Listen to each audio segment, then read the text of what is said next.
Policy beneficiaries. A policy's beneficiary provision explains the rules, rights, and options that govern the selection of a beneficiary when applying for a policy and changing a beneficiary after the policy has been issued. Beneficiary designation options. The policy owner can designate any person or entity to be the policy's beneficiary. It is not necessary for the beneficiary to have an insurable interest in the insured or the policy owner. Common designations. Common life insurance beneficiaries include individuals. The policy owner can name one or several people to be the beneficiary. If more than one beneficiary is named, the policy owner can determine how much each is to receive. Businesses. Life insurance is commonly used in business situations, with the business frequently being the beneficiary of a policy on the life of a business owner or a key executive. Trusts. A trust may be designated the beneficiary of a life insurance policy. In this case, a trustee manages the policy proceeds for the trust's beneficiaries. Charitable nonprofit institutions. Naming a church, charity, one's alma mater, or even an NGO, non-governmental organization, like Doctors Without Borders, as the beneficiary is a common practice. Estates. Estates can be named as beneficiaries. In these cases, the policy proceeds are paid to the executor or administrator of the insured's estate at death. Example. Is it ever a good idea to name one's estate as beneficiary of a life insurance policy? If there is a concern that the estate will face estate taxation, due to its high value, most professionals advise keeping life insurance proceeds out of the estate, thus avoiding taxes. To do this, the insured cannot be owner of the policy and the estate cannot be named the beneficiary. If estate taxation is not a concern, naming the estate as beneficiary is a convenient way to make sure money is readily available to the estate executor in settling all estate debts and expenses. It can prevent the estate from having to sell assets to pay such expenses. Class designations. While most beneficiaries are identified by name, it's not necessary to do so. Instead, they may be designated as a class, or group. Using a class designation makes sense when the intent is to distribute policy proceeds to all members of an identifiable group regardless of who is in it when the insured dies. All my children and all my grandchildren are common examples of class designations. This is often used by policy owners who want a portion of the policy's proceeds to be paid to future children or grandchildren not yet born. Managing multiple beneficiaries. Most policy owners name multiple beneficiaries, either to share the death benefit or to make sure there is a backup in case the primary beneficiary is not alive when the insured dies. Carefully designating life insurance beneficiaries is important because the insurance company must follow the policy owner's instructions precisely.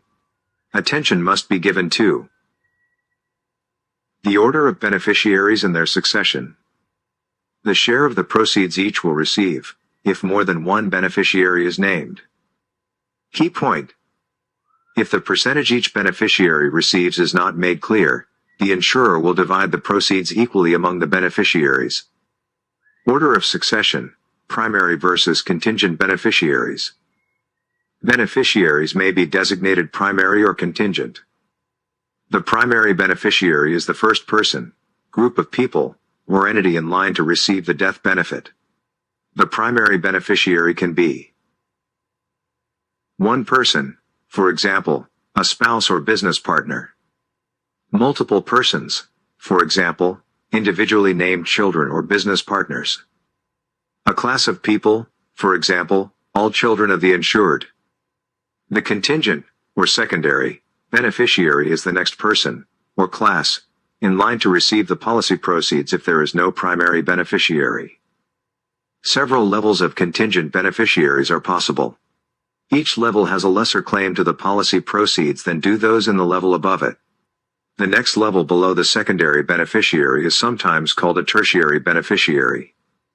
Key point.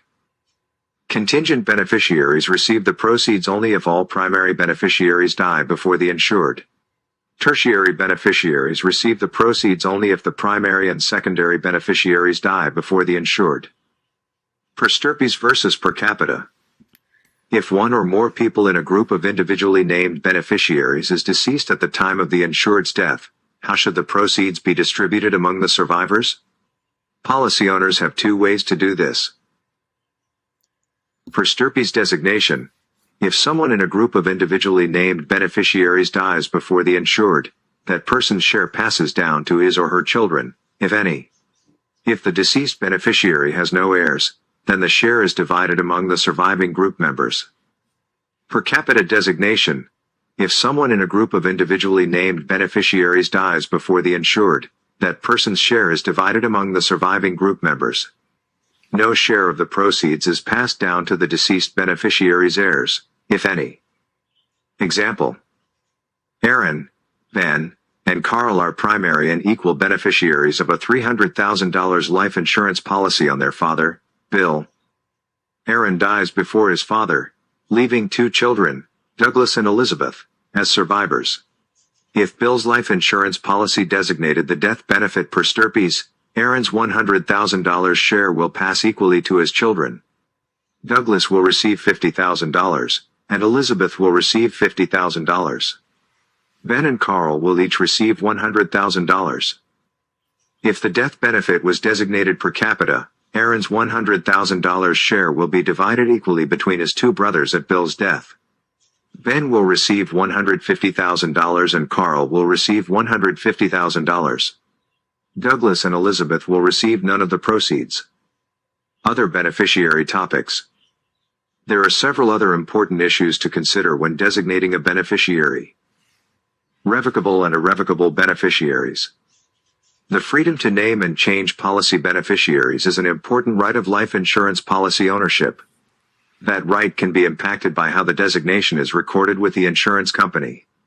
Specifically, is it a revocable or irrevocable designation? A revocable beneficiary, the most common type, has no rights in the policy during the insured's lifetime. A revocable beneficiary has only an expectancy that he or she may receive the death benefit. The policy owner can change a revocable beneficiary at any time through written notification to the insurer.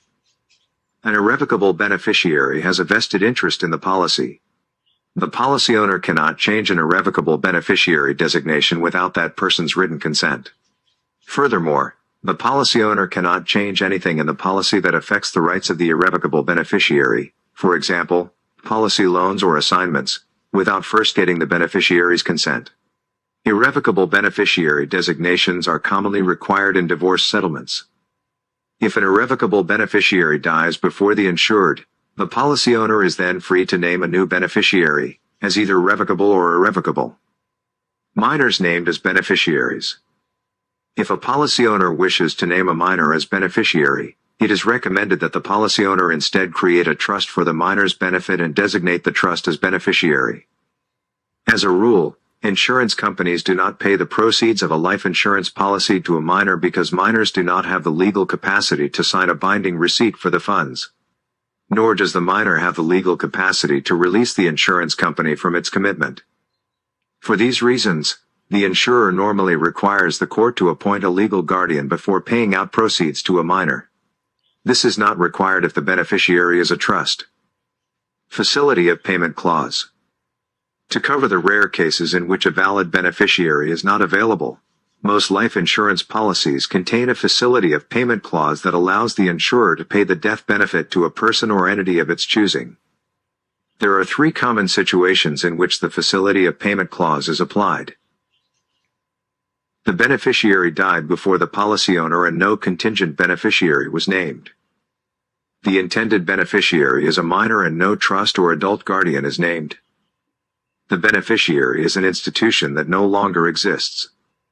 In these cases, the insurer will look for the nearest blood relative or someone with a valid claim to be the new beneficiary. As a last resort, the insurer will pay the proceeds to the insured's estate, and the probate process will ultimately determine who gets the money. Common disaster provision. All life insurance policies contain a common disaster provision. This provision identifies how the policy's proceeds will be paid if the insured and the primary beneficiary are involved in a common accident and 1. It is not possible to determine who died first or 2. The primary beneficiary survives the insured for just a brief time. The common disaster provision states that the beneficiary is presumed to die before the insured if deaths occur nearly simultaneously from a common accident. It stipulates that if the primary beneficiary does not survive the insured by more than a minimum period, commonly 120 hours, or 5 days, following a common accident, then proceeds are payable to the contingent beneficiary. Example. To understand the importance of the common disaster provision, imagine a scenario in which the insured, husband, and the primary beneficiary, wife, are in a car accident. He dies instantly, but the wife survives for 2 days before dying from accident-related injuries. This is the second marriage for both, and both have children from their previous marriages. They have no children in common. The insured's children from his first marriage are his contingent beneficiaries. In the absence of the common disaster provision, policy proceeds would be payable to the wife, since she was alive at his death. Because she died before proceeds could be distributed, they would be paid to her estate and then subject to her will. It's possible her will would stipulate that all cash assets be distributed to her children of the first marriage, something the husband clearly did not intend. The common disaster provision solves this dilemma. Because the wife did not survive the insured husband by at least 5 days, it is presumed she died first, thus making it possible for the death benefit to be paid to the contingent beneficiaries, the husband's children of the first marriage, as he intended. Spendthrift Clause. Another common life insurance policy provision is the Spendthrift Clause, which protects policy death benefits from the claims of the insureds or the beneficiary's creditors. It requires insurers to pay death benefits directly to a beneficiary regardless of any outstanding claims by creditors of the insured or the beneficiary. This provision is usually elected with the insurance application, but some insurers permit policy owners to add it even after policy issue. Note that this clause only protects death benefit proceeds as they are paid from the insurer to the beneficiary. It does not protect proceeds from creditors' claims once the money is in the beneficiary's possession. The Spendthrift Clause also gives the policy owner the right to stipulate the settlement option that will be used in distributing policy proceeds. When a Spendthrift Clause is in effect, the beneficiary cannot change the settlement option. Instead, the beneficiary must abide by the settlement option the insured chose. For your review. Insurable interest is not a factor when selecting the beneficiary. A revocable beneficiary has only an expectancy that he or she may receive the death benefit. The policy owner can change or remove a revocable beneficiary any time during the insured's lifetime. An irrevocable beneficiary has a vested interest in the policy. The policy owner cannot change anything in the policy that affects the rights of the irrevocable beneficiary without first getting the beneficiary's consent. If a policy owner wishes to name a minor as beneficiary, it is recommended that the policy owner instead create a trust for the minor's benefit and designate the trust as beneficiary. The common disaster provision stipulates that if the primary beneficiary does not survive the insured by more than a minimum period, commonly 5 days, following a common accident, then proceeds are payable to the contingent beneficiary. Who gets the death benefit is an important question with every life insurance policy. As you prepare for your licensing exam, focus on these points when it comes to beneficiaries. Number 1, anyone or anything can be designated as a beneficiary. Now this is important. While common sense says it must be a person who is the insured, that's not true for the beneficiary. You could name your alma mater as the beneficiary of a policy. So anything or anyone can be designated as a beneficiary. The point was made earlier, there does not need to be an insurable interest between the beneficiary and the insured. Understand the distinction between the fact that an individual or a class of individuals can be designated as the beneficiary.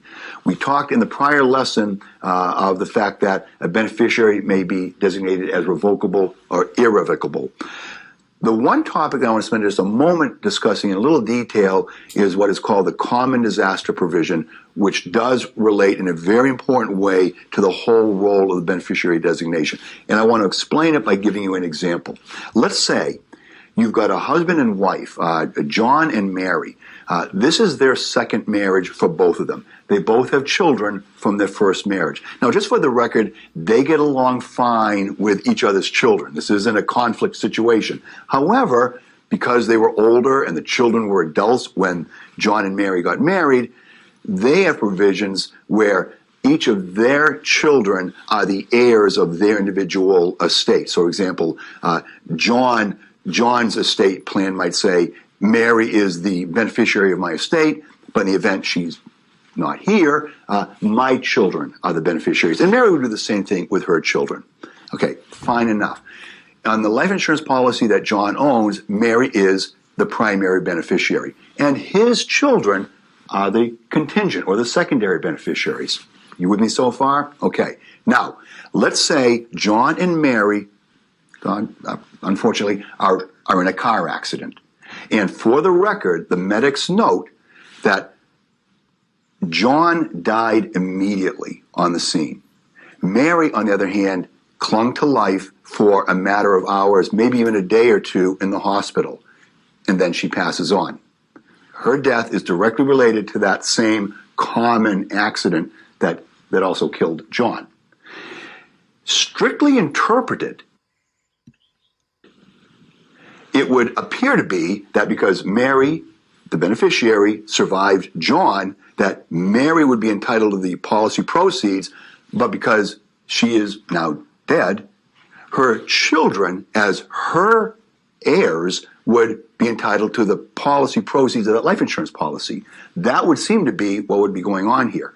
The common disaster provision prevents that from happening and allows the intent of the policy to be preserved. The intent is that if Mary can't benefit from the life insurance proceeds, John's intention is that his children would get those proceeds.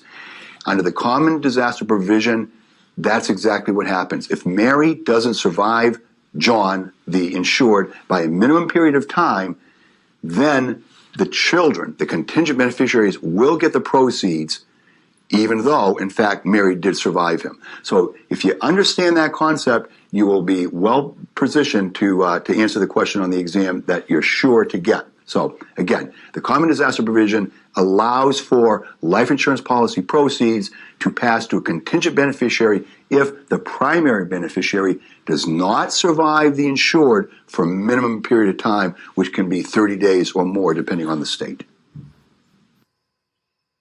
Okay, so here's our 4 questions. As a general rule, insurers do not pay death benefits to designated beneficiaries who are minors because minors do not have the legal capacity to sign a binding receipt. Minors are incapable of managing large sums of money. Federal laws limit the amount of money that may be paid to a minor. 2. Reggie owns a whole life insurance policy in which Mary is the primary beneficiary. The couple have no children in common, so the contingent beneficiary is Carl. Oh my God.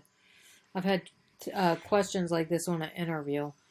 Reggie's son, this could be like something they put on the test. I can definitely see it. But, just write everything out if you start getting confused with all these names. Mary's daughter from a previous marriage, Sue, is not the beneficiary. Reggie and Mary are in a car accident, which Reggie died instantly, and Mary survives for 3 days. This is like on the same question they just had on that video. She dies, and under common law, disaster clause to whom the policy's death benefit will be paid is to Carl, I believe. All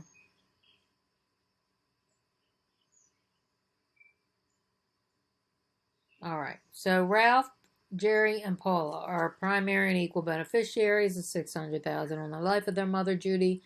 Ralph dies before his mother. He leaves 2 children, Tim and Hal. If Judy's life insurance policy designates the death benefit be paid per stirpes, I'm probably pronouncing that wrong, how will the insurer distribute the policy benefits?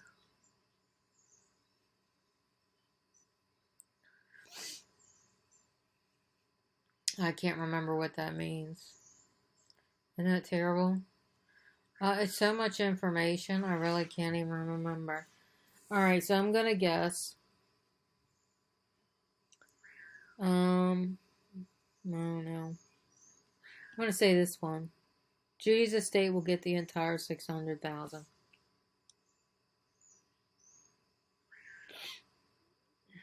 Does she have an estate? Primary and equal beneficiaries. So Ralph. Okay, so I'm going to say this one because Ralph, Jerry, and Paula are primary and equal beneficiaries. Alright, I don't know if that's right or not. Tim and Hal. Ralph dies before his mother and he leaves 2 children. Alright, I don't know. It could be this one too. Alright, so under a policy's facility of payment provision, what is the first thing an insurer tries to do with the death benefit? The insurer transfers the money to the state. The insurer, if there is no valid beneficiary available. Well, what was the first thing an insurer will do? I think that they will look for a blood relative first.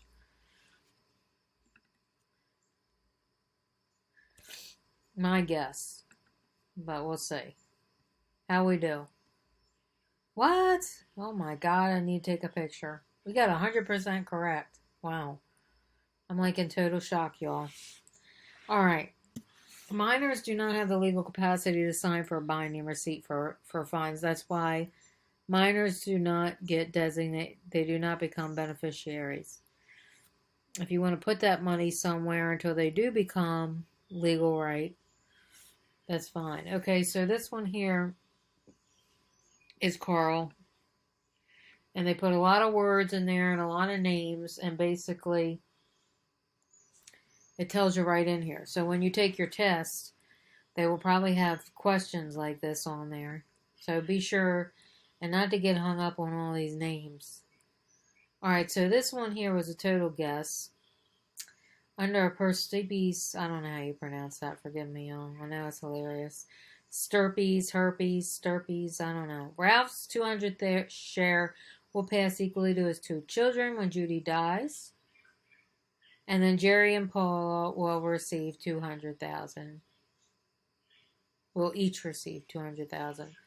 I mean, that makes sense, right?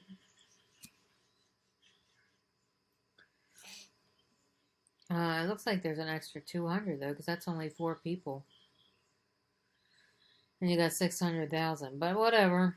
We'll go with that. Okay, in this case, the insurer names a blood relative or someone with a valid claim as the beneficiary before they give it to the state. If there is no blood relative, they will probably give it to the state. Alright, so that's the end of this lesson. This was a kind of a long one. Alright, we got life insurance policy options and riders next.